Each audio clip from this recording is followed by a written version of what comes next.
aliyense amene akugona mu usiku wa Getsemani umenewu apanga zimene samaganiza. Chimene chikundidabwitsa ndichonena kuti pa mafanizo onse okamba za zochitika mu ufumu wakumwamba, za zochitika mu ufumu wa Mulungu, Yesu Khristu akulikamba fanizo limene lilana mwa 10 mosiyanira napo ndi mafanizo ena onse amene afanizira za ufumu wakumwamba. Vinyo anamwedwadi, mowa unamwedwadi, madansi anachitikadi, kuvina kunachitikadi, ndi amanyamula zikho za Yehova zimenezi, amanyamula zikho za golide zimenezi. Ineyo ngati ndimadutsa ziwanda mu mphamvu ya Mzimu Woyera, osati mphamvu ya ziwanda ngati mene anthu ena akundinenera, inuyo ndithu ufumu wakumwamba wafika pa inu.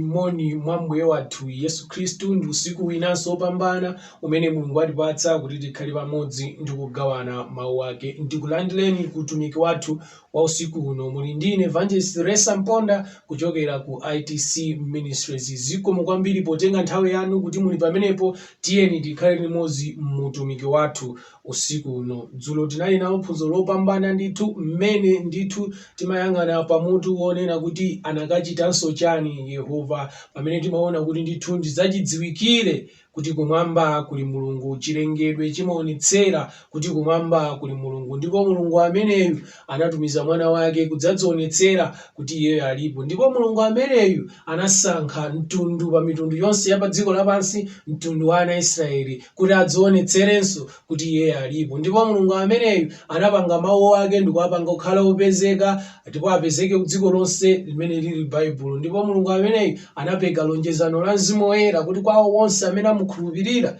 adzapatsa Mzimu wake. Ndithu dzulo tinali nalo phunziro lopambana limenelo limene makamba kuti ndithu Mulungu kumwamba alipo, ndipo Mulungu ameneyu tikuyenera kumulemekeza ndi kumpatsa ulemu. Ndiye lero tili nalonso phunziro lina lopambana, tiyeni tikhale limodzi. Mawu athu a mtsiku la lero akuchokera m'buku la Mateyu chapter 25 verse 1 mpaka 13. Mateyu chapter 25 verse 1 mpaka 13. Verse 13. Pomwepo ufumu wakumwamba udzafanizidwa ndi anamwali 10 amene anatenga nyali zawo natuluka kukakumana ndi mkwati. Ndipo asanu a iwo anali opusa ndi asanu anali ochenjera. Pakuti opusawo mmene anatenga nyali zawo sanadzitengera mafuta, koma ochenjerawo anatenga mafuta nsupa zawo pamodzi ndi nyali zawo.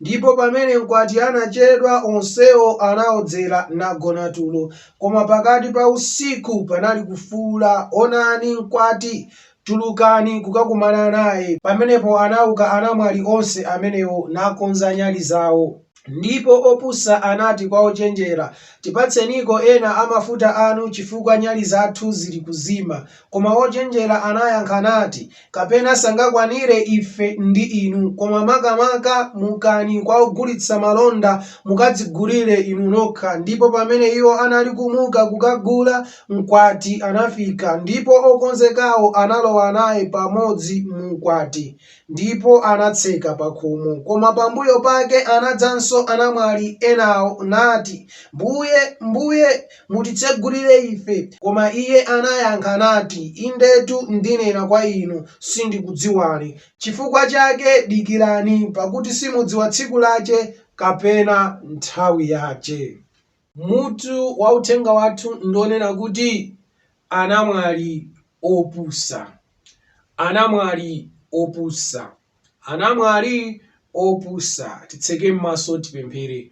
Oyera ndi olemekezeka ndinu Mulungu amene muli kumwamba. Zikomo chifukwa cha nthawi ine pambana imene mwatipatsa, titatha kukhala nayo nthawi yakumva mawu anu dzulo. Mwatipatsanso mwayi wina lero oti timvenso mawu anu. Zikomo kwambiri kamba ka ichi. Khala nafe ndikutitsogolera mu phunziro lathu la mtsiku la lero. Mutamandike ndi mukwezeke, ndi kuti zonse zimene mudatiphunzitse tizitenge ndi kuzigwiritsa ntchito. Mu dzina la mwana wanu Yesu Khristu tapemphera. Amen. Anamwali opusa. Anamwali opusa. Mu Mateyu chapter 25 verse 1 mpaka 13 imene tangowerenga pompano, ikukamba za fanizo imene Yesu Khristu ankafotokoza tsiku limenelo. Ndithu mnali njira zosiyanasiyana zimene Yesu Khristu amaphunzitsira anthu kalero. Imodzi mwa njira zimene Yesu Khristu amakonda ndi kugwiritsa ntchito inali mafanizo. Pali mafanizo angapo amene Yesu Khristu anapereka ofanizira ufumu wakumwamba. Ndithu tikawerenga Mateyu 13:24 Yesu Khristu akuti ufumu wakumwamba ufanizidwa ndi Mateyu 13:31 ufumu wakumwamba uliwofanana ndi Mateyu 13:33 ufumu wakumwamba uliwofanafana ndi Mateyu 13:44 Yesu akuti ufumu wakumwamba uliwofanafana.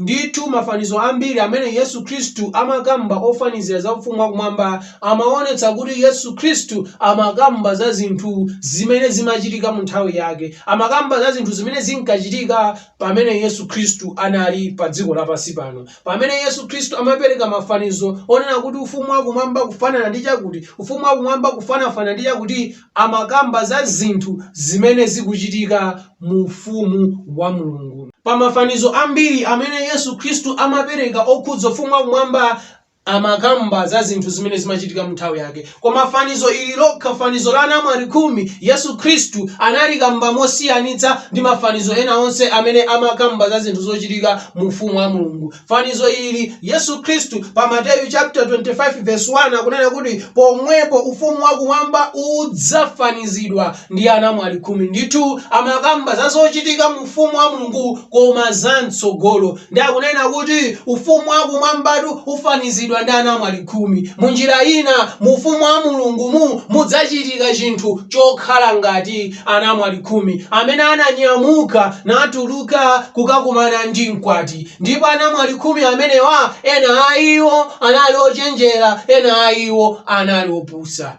Ndiye ndi chifukwa cha kusiyana uku koti ena anali ochenjera ena anali opusa zinapangitsa kuti mmene mkwati amabwera opusa onse anatani anatsala, ndipo ochenjera onse anapita naye mkwati.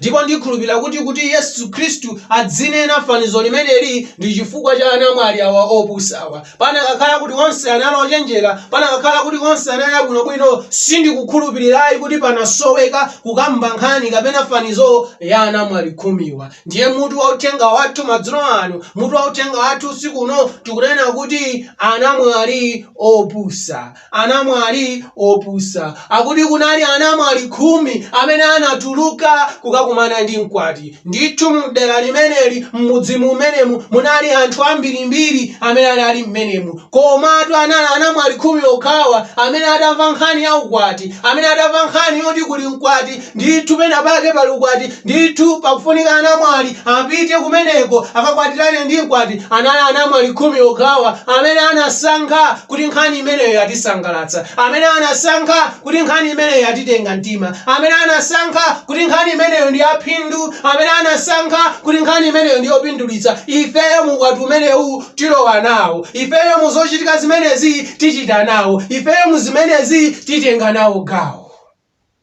Ndi anamwali 10 amenewa atamva nalowa nawo muchochitikachi, inafika nthawi yoti atani ayambe kukonzekera za ukwati umenewu, ayambe kukonzekera za ukwati umenewu. Inutu nkhani ya ufumu wa Mulungu yalalikidwa ku dziko lapansi, nkhani yokhudza Mulungu wakumwamba yalalikidwa ku dziko lapansi, nkhani yokhudza na malenga yalalikidwa ku dziko lapansi. Ndipo ngakhalenso dzulo timalalikira nkhani yomweyo, komatu si dziko lonse, komatu si anthu onse amene asankha kutsatira Mulungu wakumwamba, amene asankha kuyenda ndi Mulungu wakumwamba, amene asankha kulowa nawo muzochitikazi, amene aona kuti nkhani ndi yoona, nkhani ndi yopindulitsa, nkhani ndi yaphindu, nafenso tichita nawo. Si onse amene asankha ndi ochepa, monganso mudzi menemu si onse amene anasankha kulowa nawo kukwati anali anamwali 10 okhawa. Nde inakwana nthawi yoti anamwali 10 amenewa ayambe kukonzekera tsiku la ukwati, ayambe kukonzekera ukwati umenewo. Ifeso lero monga anamwali 10 tikumva nkhani ya Yesu, ndipo tinayilandira, ndipo timayenda nayo, ndipo ndife amene tikudikira kubwera kwa Yesu Khristu tikukonzekeranso tsiku la ukwati. tikukonzekeranso kubweranso kwa Mbuye wathu Yesu Khristu. Ndithu anamwali khumi amenewa anamva zonse zowayenereza pa ukwati umenewo. Kaya kunali kavalidwe, wina aliyense anauzidwa kavaleni chonchi, kavaleni chonchi, kavaleni chonchi. Kaya kunali zinthu zofunika kutenga, wina aliyense anamva katengeni chakuti, katengeni chakuti. Kaya ndi malo amene kumachitikira chikwatiwo, wina aliyense anauzidwa chikwatichi chikachitikira kwakuti, wina aliyense anauzidwa. Munjira ina, wina aliyense analandira uthenga ofanana, wina aliyense anali ndi kuthekera kofanana, wina aliyense anali ndi kufikira kofanana. Anamwali onsewa anali ndi kuthekera kofanana, ndipo onse anayamba kukonzekera tsiku la ukwati limeneli. Koma fanizo lili kunena kuti asanu a iwo analopusa, ndipo asanu a iwo analotani, analochenjera. Ndipo mawu akunena kuti awa opusawa mmene ankakonzekera pautenga nyali yawo, atamva kuti ukwati ukachitika usiku, ndithu pakufunika nyali, potenga nyali yawo anangotenga nyali yokha, nathiramo mafuta, nadzadzamo mafuta, namanyamuka, namapita ku ukwati. Koma asanu ochenjera awa pakutenga nyali zawo nathira mafuta, anayiyang'ana tanki kaye, kodi tanki imeneyi ndiyokwanira mafuta ake kuti akhoza kukayaka usiku wonse. Sitikufuna tu pakakhale chophophonyetsa, sitikufuna tu pakakhale chosokoneza china chilichonse. Ndi khumbo lathu kuti china chilichonse chikayende bwino. Ndati ayiona nyali anaona kuti tanki mmene yakuliramu singakwane usiku wonse, titenge mafuta ena padera kuti atakati atha tikhoza kukathiramo. Ananyamuka anamwali onse, ena anyamula nyali kumapita, ena anyamula nyali ukuchibotolo, nyali ukunsupa zawo za mafuta, wonse kumapita ku nyumba ya ukwati. Ndithu monga ife Akhristu tikukonzekeranso kubwera kwa Yesu Khristu. Monga anthu okhulupirira tikukonzekeranso kubwera kwa Yesu Khristu. Tayitanidwatu tonse ku phwando la mwana wankhosa, tayitanidwatu tonse ku ukwati wa mwana wankhosa, ndipo tonse tikutani, tikukonzekera. Koma wachiona Mulungu wakumwamba, wachiona Mulungu wakumwamba kuti tikukonzekera inde, koma tikukonzekera mosiyana. Ulendo tikuyenda inde, koma tikuyenda mosiyana. Kupembedza kuti kupembedza inde, koma tikupembedza mosiyana. Kupemphera kuti kupemphera inde, koma tikupemphera mosiyana. Pali ena akuchita mwazibwana, pali ena akuchita mwasewera, pali ena akuchita mopusa, koma pali ena amene akuchita mochenjera. Gulu limeneli la anamwali khumi, ena opusa ena ochenjera, kodi inu muli gulu liti? Muli la anamwali opusa kapena la anamwali ochenjera? Amawaona atu anzawo, ukanyamula mafuta, ukanyamula nyali, ukanyamula mafuta, ukanyamula nyali, ndikumaona tanthauzo la zinthu ziwirizo nkumalidziwa. Koma malemba bentima, tiyeni tidzipita omwewo akakwana, tiyeni tidzipita omwewo akakwana. Zikaonekera konko tamatiyeni tidzipita, ndiye kupusako.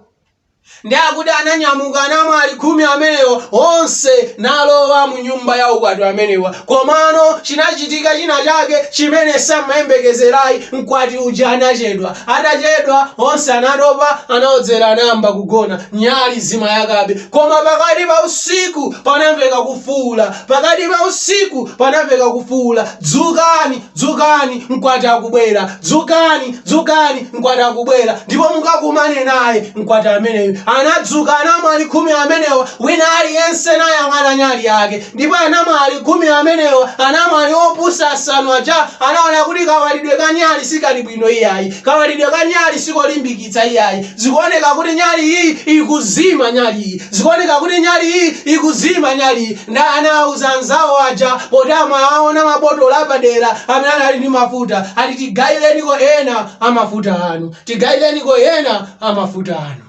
Zayamba kusokonekera tsopano, zayamba kuoneka kuti kodi kuchenjera ndi kuti, kupusa ndi kuti.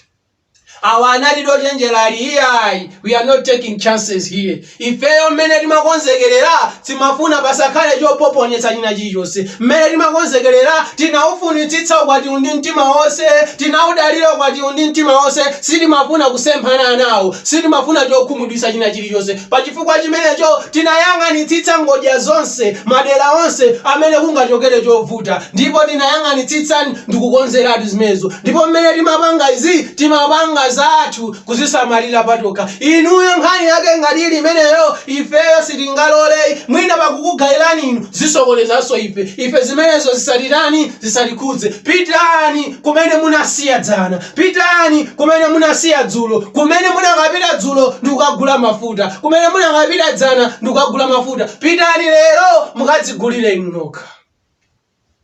Daudi ananyamuka tsopano napita kuti kagula mafuta. Abale anga, ulendo wa Chikristu mmene tikukonzekerera, mlendo wa Chikristu mmene tikupangira zinthu zathu, mmene tikukonzekerera zionekatu kumapeto kwake kwa nthawi kuti kodi amene amakonzekera mwazibwana ndani, zionekatu kumapeto kwake kwa nthawi kuti kodi amene amakonzekera mopusa ndani, zionekatu kumapeto kwa nthawi pamene Yesu akubwera, zionekera pamene pakati pa usiku pafika, zionekera poti nyali ziwale, zionekera ndani wakhala kupanga chibwana nthawi yonseyi, ndani wakhala mwamasewera nthawi yonseyi. Anapita anamwanyaja nayesera kupita kukagula mafuta, anakapeza mafuta aja nabwera, koma kuti ali konkuja mkwati uja anafika, ndipo wokonzekawo analowa nawo mkwati, ndipo wokonzekawo analowa nawo mkwati. Akati wokonzekawo kodi ena wasana konzeke, akati wokonzekawo ena wasana konzeke, tinali tonse tumunkhani onsewa anakonzeka. Onsewa anakonzeka, koma chabe kuti ena wasana konzeke mokwanira, ena wasana konzeke mokwanira. Abale anga, ulendo wodikira kubwera kwa Yesu pakufunika kukonzeka mokwanira. Chilichonse chofunika kuti chikhalepo chikhalepo, china chilichonse chofunika kuti chichokepo. Kupanda kutelo zimenezi ndi zibwana, zimenezi ndi masewera, kumene kundi kupusa, ndipo tidzalephera nako ulendo fika kumapeto. Kodi inu mukukonzekera bwanji kubweraso kwa Ambuye wathu Yesu Kristu? Kodi inu mukukonzekera bwanji kubweraso kwa Ambuye wathu Yesu Kristu? Tikakonzekera mwazibwana, tikakonzekera mamasewera, ulendo utilaka otaita. Abale anga, chibwana, masewera, kupusa ndi chipulumutso ndi Chikhristu ndi zinthu zosayendera limodzi. Mmene kwayipira ku dziko lapansi lero, mmene kwanyasira ku dziko lapansi lero, mmene kwaopsera ku dziko lapansi lero, ndi chimodzimodzinso mmene mwaopsera mkachisi, ndi chimodzimodzinso mmene mwaopsera muchipembedzo. Kodero kupanga masewera ndi chibwana ndi chipulumutso ndi chipembedzo, ulendo utilaka utafika kumapetopeto. Mukupembedza bwanji kapembedzedwe kanu? Mukuyenda bwanji munjira yanu ya Chikristu? Kodi mmangopanga mamasewera? Kodi mmangopanga mwazibwana? Zibwana tuni masewera, ulendo utilaka. Tikonzekera mosakwanira. Ifeyo ndife anzeru, ifeyo ndife ozindikira, ndipo ngati tili opambana ku dziko lapansi ndi chifukwa chogwiritsa ntchito nzeru. Masiku anotu kunja kunaopsa, munthu kakhala wopusa umakhala pa mavuto osembekezereka. Wina aliyense amangokutola, umakhala chitsiru cha wina aliyense. Zikusoweka nzeru moyo uno kuti upambane. Chimodzimodzinso ndi moyo wathu wa chipulumutso. Pamene dziko lino tikukhala tikamagula chinthu chimachionetsetsa kodi ncholongosoka, kodi ncha original, kodi ncha bwinobwino. Pamene tikukhala moyo mwathu olo tikamagula malo sitimangogula poti mwina achipa, timaonetsetsa malowa ndi akedi, mapepala ake ali nawo. Tikamapanga zinthu zathu timaonetsetsa, olo tikamatumiza mwana ku skulu timaonetsetsa kodi ku skuluko security yawo ndi yotani, kodi maphunziro awo ndi yotani, timaonetsetsa. Zonse zimene timapanga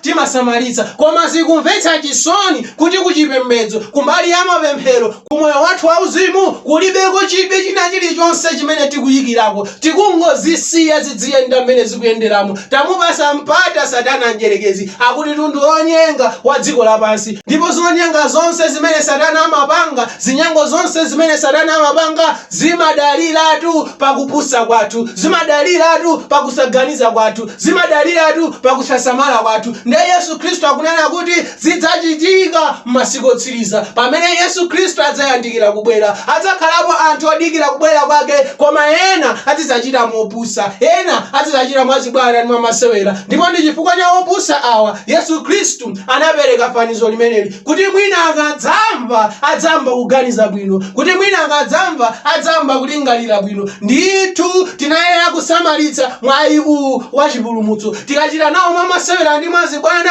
ulendo utilaka utafika kumapeto kale. Masalimo 94 verse 8, zindikirani opulukira inu mwa anthu, ndipo opusa inu mudzachita mwa nzeru liti. Akuti zindikirani opulukira inu, opusa inu mwa anthu, ndipo opusa inu mudzachita mwa nzeru liti. Miyambo 14 verse 15, wachibwana akhulupirira mawu onse, koma wochenjera asamalira mayendedwe yake. Wachibwana akhulupirira mawu onse, koma wochenjera asamalira mayendedwe yake. Wachibwana amakhulupirira mawu onse, zina zilizonse zimene angazimve kwa iyeyo ndi zokwanira azitsatira, zina zilizonse zimene angauzidwe kwa iyeyo ndi zokwanira azitsatira. Koma mawu akunena kuti ichi ndi chibwana, kungomva zilizonse nkutsatira zina zilizonse. Mawu akunena bwino, yesani mizimu, musamakhulupirira mizimu ina aliyonse. Mawu akunena bwino, kuchilamulo ndi kuumboni yesani. Ngati sayankhula molingana ndi mawu awa, sadzaona mpanda kucha. Abale anga,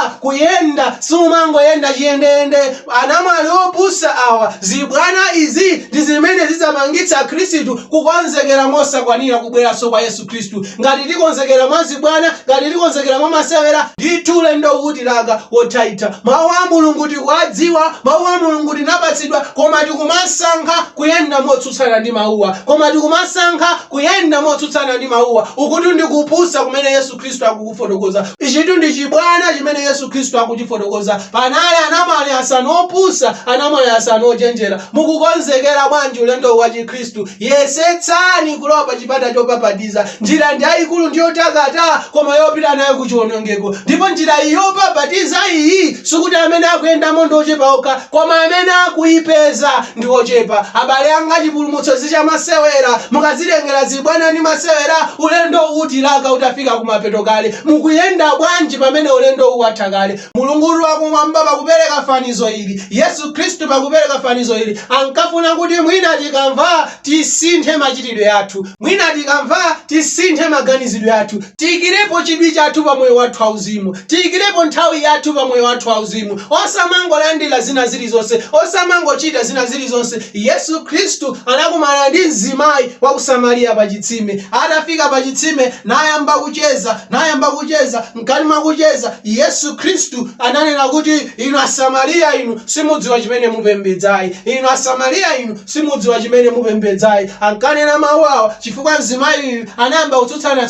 ndi Yesu kuti inu Ayuda mmanena kuti tizikapemphera ku Yerusalemu, pamene ife Asamariya timati kupemphera tinayenera kupemphera ku phiri la Mulungu. Ndithu Yesu Khristu mawu awa pakwanena onena kuti inu Asamariya inu simudziwa chimene mukupembedza. Ananena muchoona ndithu Asamariya osamadziwa chimene amapembedza. Amene amadziwa chimene amapembedza anali Ayuda kumene Yesu Khristu amachokera. Komano chimene chikundisangalatsa mu mawu amene Yesu Khristu akuyankhula onena kuti Asamariya inu simudziwa chimene mukupembedza, nchonena kuti ngakhale Asamariya samadziwa chimene amapembedza, amapembedzabe. Ndithu Khristu olo usadziwa chimene upembedza, umapembedzabe. Kuku ndiye kupusako. Ndi udindo wa inu, ndi udindo wanga, ndidzidziwa mmene ndikuyendera. Wachibwana akhulupirira mawu onse, opusa akhulupirira mawu onse, koma ochenjera kapena kuti wanzeru amasamalitsa mayendedwe ake. Pamene ndikuyendapo chifukwa cha chani? Pamene ndayima chifukwa cha chani? Pamene ndikupondapo chifukwa cha chani? Osati kungoyendapo poti pakuoneka ngati njira, osati kungoponda poti pakuoneka kuti pakhoza kupondeka. Tikapanga chibwana ndi moyo wauzimu ndithu ulendo utilaka utafika kumapeto kale. Miyambo 8:5 achibwana inu chenjerani, opusa inu khalani ndi mtima wozindikira.